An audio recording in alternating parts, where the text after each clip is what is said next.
इस वीडियो में हम लोग पढ़ेंगे general and particular solution of a differential equation. इससे पहले हम लोग पढ़ चुके हैं कि डिफरेंशियल इक्वेशन क्या होता है और order of a differential equation and degree of a differential equation, ये भी हम लोग पढ़ चुके हैं। अब इसमें हम पढ़ेंगे जनरल सॉल्यूशन और पर्टिकुलर सॉल्यूशन होता क्या है, ये नहीं पढ़ेंगे हम निकालते कैसे हैं, है ना। पूरे चैप्टर में हमें आगे यही पढ़ना है कि हम डिफरेंशियल इक्वेशन का सॉल्यूशन कैसे निकालते हैं और क्या होता है। इस एक्सरसाइज में हमें यही पढ़ना है कि डिफरेंशियल इक्वेशन का सॉल्यूशन होता क्या है, हमें सिर्फ ये पढ़ना है। ठीक है, तो देखते हैं, लिखते हैं एक इक्वेशन, डिफरेंशियल इक्वेशन नहीं, ऐसे ही एक इक्वेशन लिख रहे, एक्स स्क्वायर माइनस 1 इक्वल 0।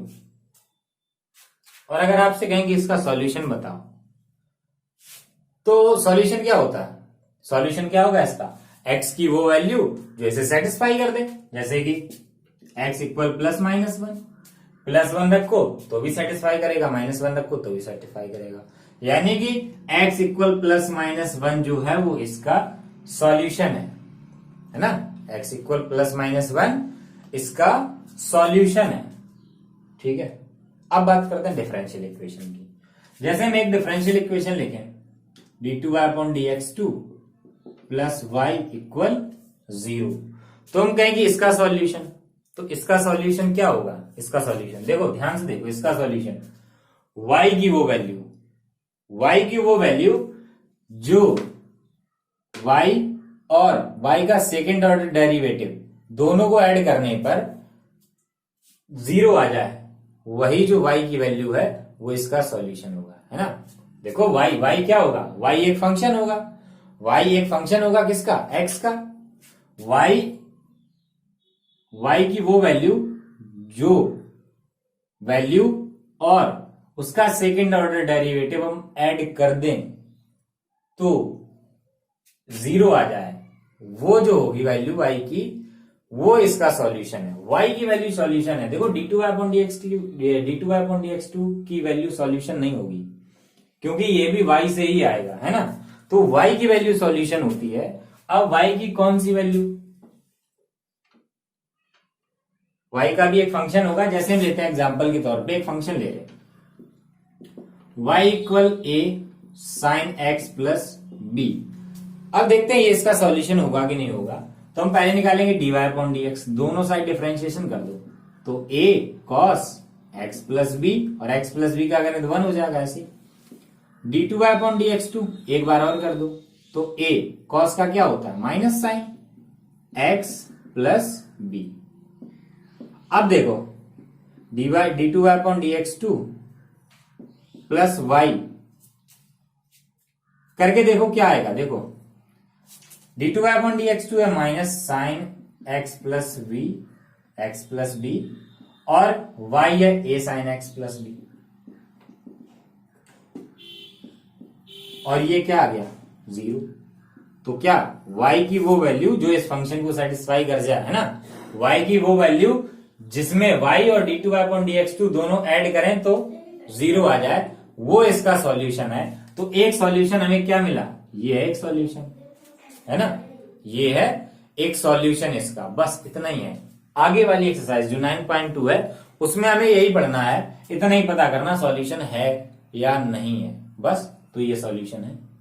अब एक और लिखते हैं, एक और लिखें अगर y equal to sine x plus 3, 2 sine x plus 3, तो यहां पे dy अपॉन dx निकाले, तो देखो 2 cos x प्लस 3, और d2y अपॉन dx2 निकाल दें तो माइनस 2 साइन x प्लस 3, और इसमें भी अगर हम d2y upon dx2 plus y कर दें, ये दोनों ऐड कर दो, क्या आएगा 0 ही आएगा, है ना। इसमें भी क्या 0 ही तो आएगा, तो ये भी एक सॉल्यूशन हो गया। तो देखो एक इक्वेशन के दो सॉल्यूशन आ गए, है ना। अब देखो क्या है ये देखो इसमें ये वाला है, ये जो है वो जनरल सॉल्यूशन है, और ये वाला पर्टिकुलर, ये वाला पर्टिकुलर। अब पता कैसे करते हैं, दोनों में डिफरेंस क्या है, दोनों में डिफरेंस देखो, जनरल और पर्टिकुलर। अच्छा एक चीज समझ में आई कि ये सॉल्यूशन कैसे है, ये इंपॉर्टेंट है समझना कि ये सॉल्यूशन कैसे है ना, y सॉल्यूशन है या नहीं है। y से हमने d2/dx2 निकाला और इसमें रख के देखा हमने, ये है, इसमें रख के देखा और इसे सेटिस्फाई कर गया, इसलिए ये सॉल्यूशन है। y फंक्शन सॉल्यूशन होगा हमेशा y, ठीक है। अब देखो जनरल और पर्टिकुलर में डिफरेंस क्या होता है, देखो इसमें a और b ये दो कांस्टेंट, इसमें 2 और 3 कांस्टेंट, तो कहने लगे सर है तो दोनों कांस्टेंट, तो डिफरेंस क्या रहा, देखो a और b जो हैं इन्हें कहा जाता आर्बिट्रेरी कांस्टेंट, हिंदी में कहते हैं स्वेच्छ अचर, अपनी इच्छा वाले, जो चाहो वो, है ना, ऐसा नहीं जो चाहो वो, हम नहीं, ये जो खुद चाहे वो, है ना, ये खुद चाहे a और b जो चाहे वो हो जाए। और पर्टिकुलर ये स्पेसिफिक वैल्यू होती है, एक फिक्स वैल्यू, जो ये मान लो, जैसे मान लो कि काउंटिंग नंबर या कोई रियल नंबर, है ना, रियल नंबर, अगर ऐसा है तो पर्टिकुलर है, और अगर आर्बिट्रेरी कांस्टेंट रखे हैं तो वो पर्टिकुलर सॉल्यूशन नहीं होगा, जनरल होगा, है ना। देखो आर्बिट्रेरी कांस्टेंट कोई भी कांस्टेंट होता है, और कोई भी कांस्टेंट से मतलब ये नहीं है कि ये वेरिएबल मान लो, है ना। देखो डिफरेंस देखते हैं, डिफरेंस क्या होता है, ये वाला हटा दें, आर्बिट्रेरी कांस्टेंट और कांस्टेंट में डिफरेंस क्या होता है, ये वीडियो पॉज करके नोट कर लेना जो मैंने अभी हटाया, कि आर्बिट्रेरी कांस्टेंट और वेरिएबल ये तीन चीजें। फिर देखो डिफरेंस इसलिए पता होना चाहिए कि अगर हम कहें कि x क्या है, वेरिएबल कोई भी नंबर, ये भी x, और हमने कहा a ये भी कोई भी नंबर, ये भी कोई भी नंबर, तो फिर क्या फर्क रह गया दोनों में, ये हम कह रहे वेरिएबल है, ये कह रहे आर्बिट्रेरी कांस्टेंट है, ये वेरिएबल ये कांस्टेंट, कैसे तो देखते हैं। उसके लिए अगर हम एक इक्वेशन लिखें, x² + y² = r², x² + y² + r², तो देखो इसमें क्या, सॉरी r², इसमें क्या है, xy कांस्टेंट है, सॉरी xy वेरिएबल है और r कांस्टेंट है, और ये इक्वेशन एक सर्किल, और इक्वेशन क्या होता है, इक्वेशन देखो किसी भी कर्व का इक्वेशन एक्स वाई में एक रिलेशन होता है, ठीक है। अब ये एक्स वाई क्या है, एक्स वाई ये सर्किल पे जितने भी पॉइंट हैं ये सबके सब एक्स वाई हैं, यानी कि ये जो एक्स कॉमा वाई है ये पॉइंट वेरी कर रहा है पूरे सर्किल पे घूम रहा है, ये कहीं भी घूम सकता है, ये कहीं भी घूम सकता है। लेकिन आर क्या, ये डिस्टेंस है, आर ये डिस्टेंस है, और डिस्टेंस कभी भी वेरिएबल नहीं होती है, कांस्टेंट है। अब कहने लगे सर डिस्टेंस कांस्टेंट है तो हम चेंज कैसे कर सकते हैं इसको, देखो अगर हम आर की वैल्यू 5 रखें तो कोई एक सर्किल मिल जाएगा, और अगर हम आर की वैल्यू 6 रख दें तो फिर से कोई एक बड़ा सर्किल मिल जाएगा, है ना। अब जब हमने 5 रखा तो x² + y² = 5², और इधर x² + y² = 6², ये है। लेकिन जब हमने लिखा x² + y² = r², तो इसमें 5 और 6 दोनों ही हैं, कैसे रखे हमने, किसमें, इसी में तो रखे, r की जगह। अभी क्या कहा था, r की जगह एनी कांस्टेंट कोई भी जो चाहो, और देखो हमने चाहा 5, हमने चाहा 6, और वही रख दिया, तो दो अलग अलग आई सर्किल। ऐसे ही ये जो इक्वेशन होता है ये सभी सर्किल को दिखाता है, जितने भी सर्किल हैं जिनका सेंटर ओरिजिन है उन सभी का इक्वेशन ये है। रेडियस आर की वैल्यू रखते जाओ। अब आर की वैल्यू हम चेंज कर रहे, इसका मतलब ये नहीं कि आर वेरिएबल हो गया, आर तो कांस्टेंट है भाई। देखो ये डिस्टेंस हमेशा 5 रहेगा कहीं भी देखो, ये 6 रहेगा कहीं भी देखो।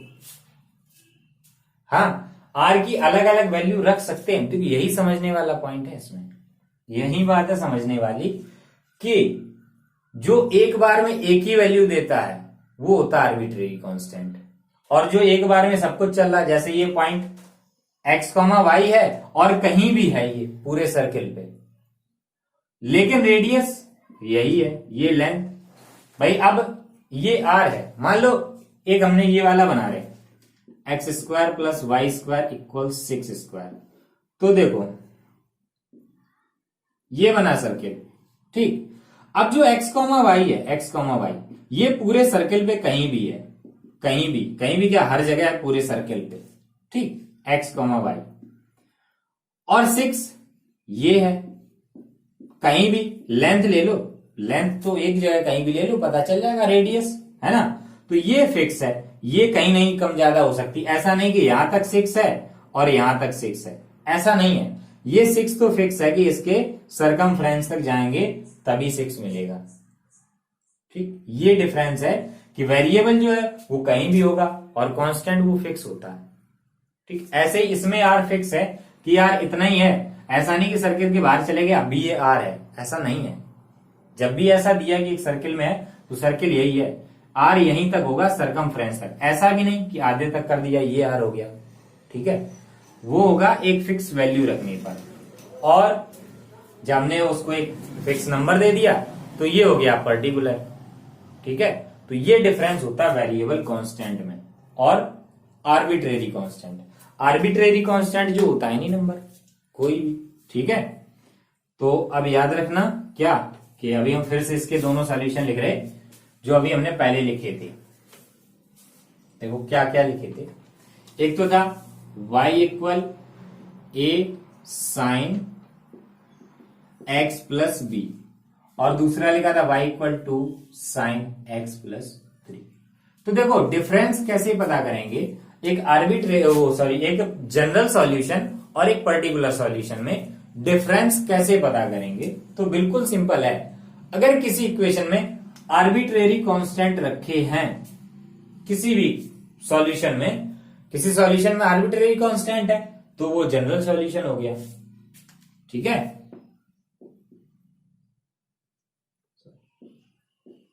आर्बिट्रेरी कांस्टेंट है तो जनरल सॉल्यूशन, और स्पेसिफिक वैल्यूज रखी हैं तो पर्टिकुलर,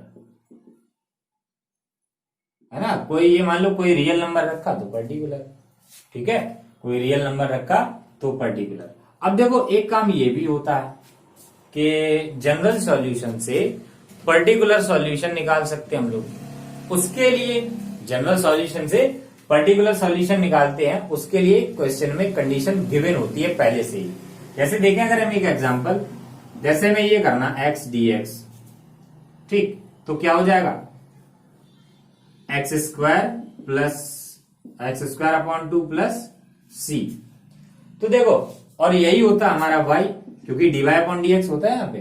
जब हमने इंटीग्रेशन स्टार्टिंग में पढ़ा था तब बताया था कि y का जब हम डिफरेंशिएशन करते हैं तो ये फंक्शन आएगा और इसका इंटीग्रेशन कर दो वापस वही आ जाएगा, है ना। तो अब हमें ये देखो ये जनरल है क्योंकि इसमें एक आर्बिट्रेरी कांस्टेंट लिखा c। अब इसे पर्टिकुलर हम कैसे बनाए, तो क्वेश्चन में ही जैसे दे दिया कि x इक्वल 0 है तो y इक्वल 1 है, निकाल दो इसकी वैल्यू। तो क्या 1 0 प्लस c यानी कि c इक्वल 1। ऐसे ही इसमें कंडीशन दी जाएगी आर्बिट्रेरी कांस्टेंट से जनरल सॉल्यूशन से पर्टिकुलर सॉल्यूशन बनाने के लिए। ऐसी इसमें अलग अलग कंडीशंस दी जाती हैं। अब दो आर्बिट्रेरी कांस्टेंट्स हैं तो हमें दो इक्वेशन चाहिए, यानी कि जैसे इसमें एक कंडीशन दी गई थी, इस क्वेश्चन के लिए हमें दो कंडीशन चाहिए। इस सॉल्यूशन को पर्टिकुलर बनाने के लिए हमें दो कंडीशन चाहिए। तो हमें हालांकि अभी हम नहीं बना रहे पर्टिकुलर सॉल्यूशन इसको, क्योंकि अभी हमें आगे जो 3.4 से हमें जो पढ़ना है वो आगे यही है, सॉल्यूशंस पे ही है। सभी हमें सॉल्यूशन ही निकालने हैं, कहीं जनरल होगा कहीं पर्टिकुलर होगा, अलग अलग तरह से हमें सॉल्यूशंस ही निकालने हैं। तो देखो इसमें अब क्या रह गया, कुछ नहीं, हो गया पूरा। बस आगे वाली एक्सरसाइज जो है उसमें हमें यही पढ़ना है, जनरल सॉल्यूशन है या नहीं है, पर्टिकुलर सॉल्यूशन है या नहीं है, इतना ही पढ़ना। एक चीज और देखो, एक चीज और कि जब हम बात कर रहे हैं कि जनरल सॉल्यूशन में आर्बिट्रेरी कांस्टेंट होते हैं तो कितने होते हैं ये भी पता होना चाहिए, कितने होते हैं। तो हम लिखेंगे कि number of arbitrary constants in a differential equation of order n।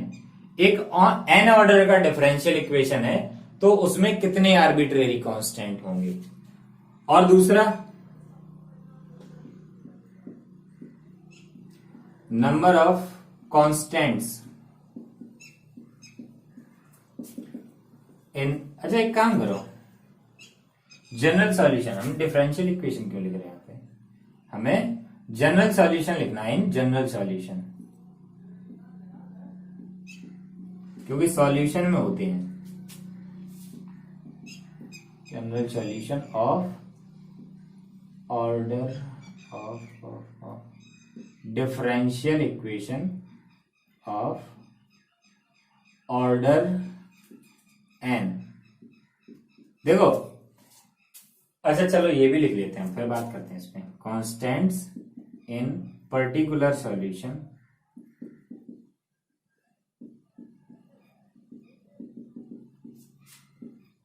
Of differential equation of order.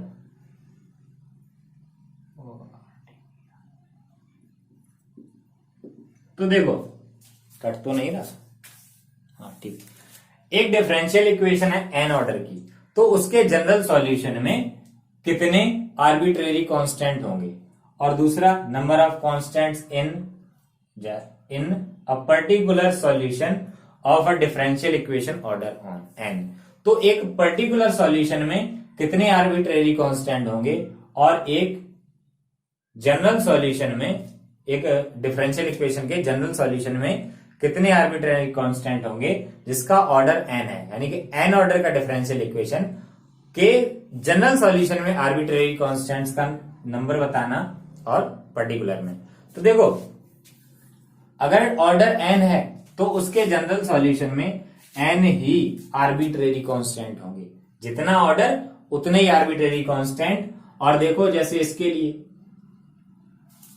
Order 2 है और इसके सॉल्यूशन में कितने आर्बिट्रेरी कांस्टेंट 2, 2 है ना, 2 ऑर्डर 2 आर्बिट्रेरी कांस्टेंट 2, ठीक है। और यहां हमने यही लिखना था arbitrary constants.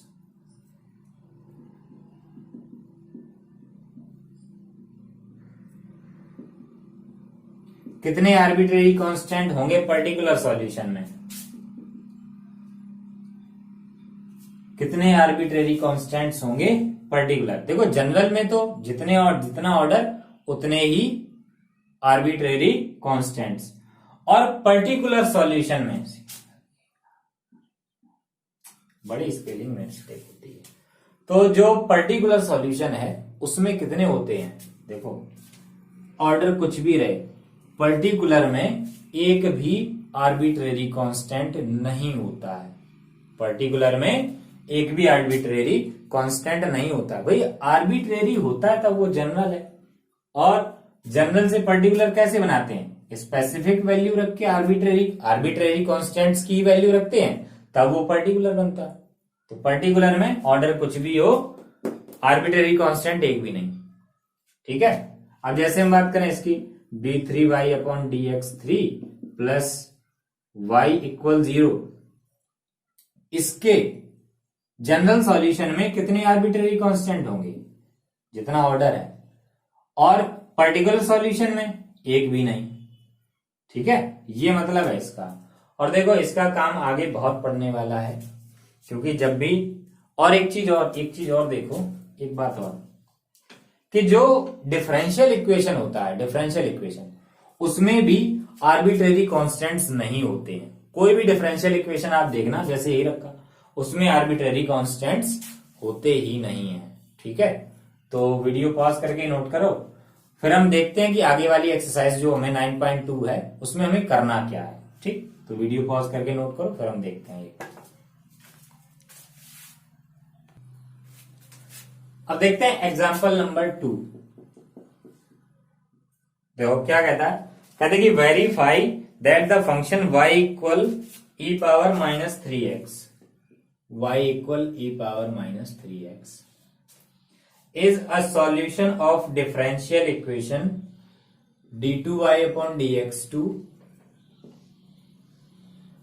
plus dy upon dx minus 6y equal 0।